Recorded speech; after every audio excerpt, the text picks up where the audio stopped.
Через несколько минут поездом из Санкт-Петербурга приедет Велена Анатольевна Пименова с сыном Револьтом Револьтовичем. Они прибывают в Сыктывкар для участия в пименовских чтениях, посвященных памяти крупного ученого, известного правозащитника Револьта Ивановича Пименова. Велена Анатольевна уехала в Санкт-Петербург в конце 1993 года, а примерно год назад мне удалось побывать у нее дома в Санкт-Петербурге и договориться о том, что она примет участие в моей программе и ответит на извечный философский вопрос, что человеку надо. Правда, она предупредила меня, что, возможно, мы услышим совсем не то, что хотели бы от нее услышать.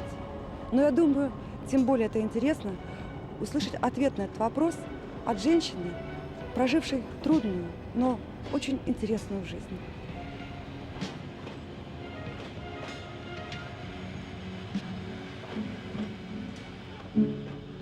Отбывать ссылку Пименова отправили в республику Коми, поселок Краснозатонский. Здесь ученый-теоретик с мировым именем сначала правил пилу на пилораме, затем работал электромонтером. Помог опять Келдыш. Благодаря его содействию Револьта взяли на работу в Коми филиал Академии наук, младшим научным сотрудником. В 1974-м закончился срок ссылки, путь в столице был открыт. Но Револьт и его жена Велена решили не уезжать из Сыктывкара. Рос сын, появились условия для занятия любимой математикой. Здесь, в доме под шпилем, встречались с правозащитниками, которых ссылали в Коми, собирали передачи для политзаключенных. Здесь Револьт продолжал свои знаменитые чтения по истории русской революции. В предисловии книги «Происхождение современной власти» Револьт Пименов писал: «Я чувствую себя обязанным выразить признательность всем тем, с кем я обсуждал затрагиваемые в книге темы. Жену свою я не благодарю. Это все равно, что благодарить самого себя».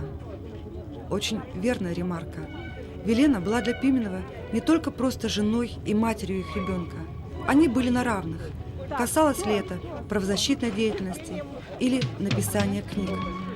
И то, что Велена поехала за Револьтом в ссылку из родного Ленинграда в далекий провинциальный Сыктывкар, вовсе не воспринималось ни ею, ни ее близкими сродни подвигу жен декабристов.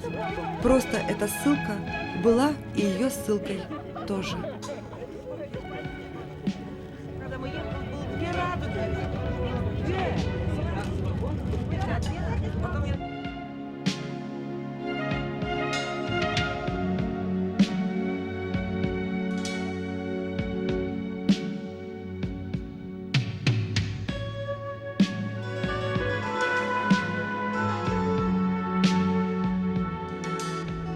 Я теперь знаю, что у меня вот есть два таких города, два в жизни. Это Петербург и Сыктывкар. Хотя попал туда я в каком-то смысле не по своей воле. То есть не по своей воле поехала с мужем в ссылку, но он-то не по своей. Мы бы не поехали, никогда бы не догадались. Ну вот очень хорошо, что догадались. Так случилось. Так, случилось так. Плохо то, что случилось, но хорошо, что случилось так. Могло случиться иначе.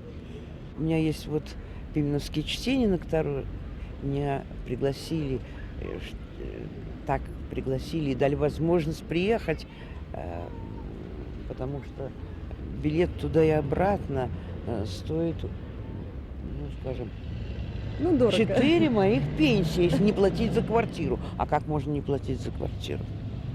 Вот. А если платить за квартиру, то мне уже трудно сосчитать. Вот. Надо вспоминать таблицу умножения. Ну, там пенсии 7, оставшиеся мне на жизнь, или еще меньше. Вот если мы заговорили о материальной стороне, так сказать, жизни, сейчас очень многим, наверное, тяжело жить. Как вы вообще расцениваете ситуацию, которая происходит у нас в стране? Ну, это очень трудно сказать. Ну, можно сказать, я поняла главное для меня, только упаси Боже, для кого-то другого. Я поняла раз, что не надо ни на кого надеяться, не потому что люди плохие, а потому что не надо надеяться. Не надо думать о власти, потому что она о нас не думает. Но надо думать, как не нарушать законы или как их умно нарушать, не криминально. Вот так. но стараться все же не нарушать. Елена Анатольевна, сейчас вот, к сожалению, получилось так, что в народе слово «демократ» чуть ли не ругательное. Вот как вы оцениваете все, что вот связано с этим? Это очень жалко. Это очередная неправда, в которую народ поверил. И те, как они называют демократы, повторяют это даже крепче гораздо, выразительней, но называют. Но это неправда. Очередная неправда. Потому что демократия не делает царствие Божие на земле. Нет, это пока что лучший способ отношений всех со всеми в обществе. А ругать демократию совершенно невозможно. Нужно сначала пожить при демократии, а потом уже ее поругать.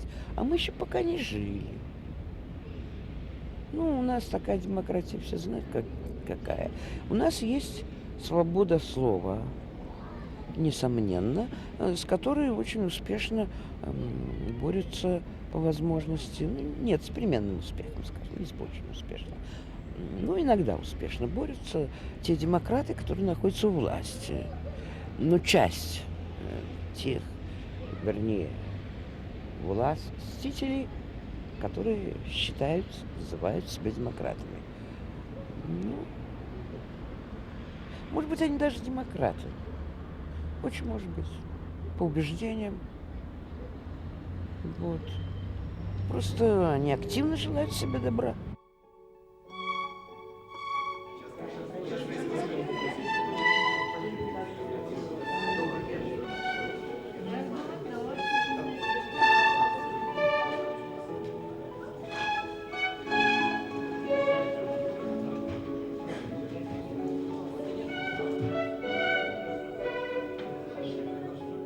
Сегодня собрались здесь, чтобы провести очередные ежегодные чтения, приуроченные ко дню рождения видного правозащитника, диссидента, общественного деятеля и ученого Револьта Ивановича Пименова, примерно 7 лет тому назад ушедший от нас. Все вы хорошо знаете, что Револьт Иванович был душой общественного движения сопротивления тоталитаризму в нашей республике. Он организовал общество «Мемориал», которое действует до сих пор в нашем городе и в нашем крае. Он же был душой и организатором самиздатского движения в нашей республике, который тоже расширяет свою деятельность и существует до сих пор. Сегодня можно смело утверждать, что семена, брошенные Револьтом Ивановичем в почву Коми-края, дали свои плоды. И подтверждением тому является сегодняшнее наше собрание, довольно представительное. Мы организаторы этих чтений. Это Сыктывкарское общество «Мемориал», правление, члены правления, коми-генеалогическое общество «Ортпу» и редакция журнала «Общее дело». Рады приветствовать среди нас присутствующих здесь соратницу Револьта Ивановича, вдову Елену Анатольевну.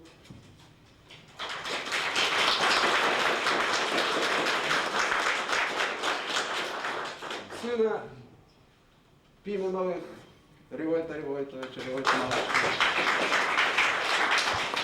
которые приехали к нам из Петербурга. Нас приветствуют всех участников этих чтений, соратники, друзья Револьта Ивановича. Вот получил правительственную телеграмму из Москвы, из Государственной Думы, разрешите вам прочесть. Шлем привет, наилучшие пожелания участникам пименовских чтений. Ваша работа – вклад в сохранение исторической памяти нашего народа, становление гражданского общества, память об ученом, правозащитнике, диссиденте, народном депутате Револьте Пименове – наше общее достояние. Желаем успехов. Депутаты Государственной Думы Сергей Ковалев, Галина Старовойтова, Виктор Шейнис. 16 мая 1997 года. И всех участников сегодняшних чтений. И благодарю организаторов за инициативу и усилия в столь значимой общественной акции. Как не стоит город без святого, так не создается страна без героев. Способность почитания живых и умерших есть тот дар, который мы в последнее время оскудели, но без которого не бывает великих стран и народов. Револьт Иванович Пименов был в первом ряду среди тех, кто бестрепетно бросил вызов общечеловеческому тоталитарному коммунизму в тот период, когда многим это казалось безумной жертвой. И в подполье, и в тюрьмах, и в изгнании, и на путях государственного служения он оставался борцом за свободу и достоинство человека до последнего часа, когда в Берлине его сразила жестокая болезнь. Будучи человеком всесторонней эрудиции и талантливым ученым, он сохранил добросовестность подхода и широту понимания тех проблем, которые стояли и до сих пор стоят перед нашим обществом. И его жертвенное служение согревалось глубоким патриотическим чувством. Именно сочетание этих качеств так ценно в наших сегодняшних испытаниях, и потому нам так не хватает Револьта Ивановича. От всей души желаю, чтобы ваша встреча прошла с той пользой, которую способна порождать сама память о таких личностях с большой буквы, как Револьт Пименов. И надеюсь, что эти чтения станут традицией. Игорь Огурцов, Санкт-Петербург. Спасибо. Спасибо, что пришли на день рождения Револьта. И это мне... Ну, не описать, как приятно, что все-таки его уже нет, почти 7 лет, вот будет 7 лет зимой. А на день рождения все-таки приходят, так собираются. Ну, вы знаете, значит, он немножко как живой. Это мне чрезвычайно приятно. И мне бы хотелось, чтобы вот пименские чтения действительно утвердились, и чтобы на них говорили не только вот Пименов такой хороший, а об этом тоже, он хороший. Но, может быть, какие-то вот свои идеи, такое, чтобы это было что-то того, что он в юности не организовал, а просто у него была компания друзей. Они встречались и рассказывали друг другу. В тяжелые времена еще. Сталин был жив. Вот так-то. Тяжеловатые. Так они вот собирались и рассказывали друг другу по теме, готовились. Вот кому что интересно рассказать, тем, кому интересно послушать.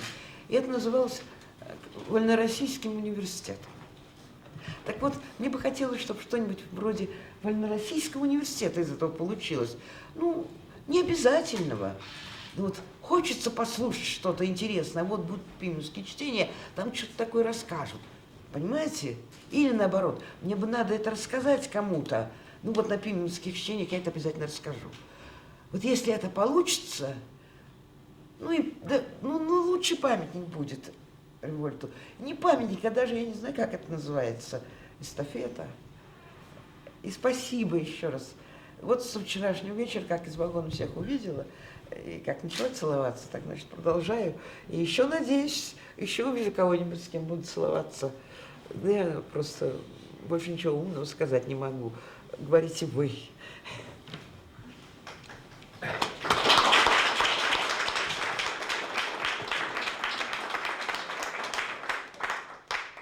Спасибо. Я, когда были в Санкт-Петербурге такие чтения, себя из осторожности ставил в середину или ближе к концу, вот, чтобы не быть самым первым. От первых всегда ждут немножко больше. Вот. Но, с другой стороны, есть своя логика в том, что я так выступаю близко к началу, потому что эта тема о диссидентах, о движении сопротивления, она все время присутствовала на тех днях рождения, которые были у нас в доме. Всегда второй или третий тост был за тех, кого сейчас с нами нет, за тех, кто сейчас в лагере, за тех, кто не может так на свободной обстановке праздновать и веселиться. И вот именно о движении сопротивления я попробую рассказать.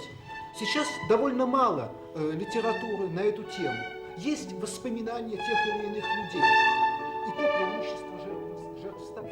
В 1978 уже не сотрудники КГБ, а сослуживцы накрыли своего коллегу-ученого за перепечаткой самиздатовских стихов Александра Ивановича. И были еще обыски, и были допросы, и был 1982 год, когда 50-летнего Пименова в очередной раз пытались посадить.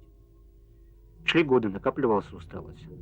Случались минуты, когда хотелось просто закрыть глаза и перенестись в такое место на земле, куда не в состоянии заглянуть всевидящее око. Для него, владевшего 11 языками, автора известных на Западе работ в редкой области теории пространства и времени, таких мест на земле было более чем достаточно.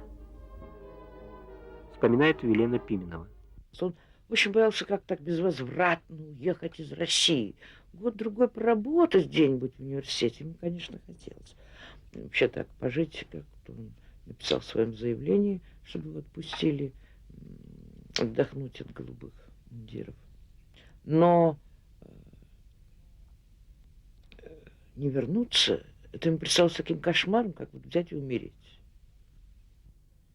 Сердце мое заштопано в серой пыли виски, но я выбираю свободу и свистите во все свистки. Я выбираю свободу, я пью с нею нынче на ты. Я выбираю свободу, Норильские и Воркуты. Я выбираю свободу, но знаете, не я один. И мне говорит свобода, ну что ж, говорит, одевайтесь и пройдемте-ка, гражданин, и пройдемте-ка, гражданин. Что человеку надо? Так вот, ваш вариант ответа на этот вопрос. Не знаю. Во-первых, все. Оно каждому свое, наверное. И даже если каждому свое, так это еще не значит, что ему не хочется еще чего-то. Может быть, надо, но он не знает об этом. А как узнает, так ему и это станет надо. Но вот лично для вас, что самое главное? Самого главного нет. Ну, есть главных, там несколько подглавных, а кто из них когда одерживает над чем верх, мы не знаем. А иногда одно, иногда другое. А сказать, вот самое главное. Ну, пожалуй, для меня самое главное, чтобы не было инсульта. Успеть до инсульта. Ну, вот, пожалуй, все. Хорошо бы еще успеть до полной слепоты. Не расслышала вас. До полной слепоты успеть. Это для меня сейчас самое главное.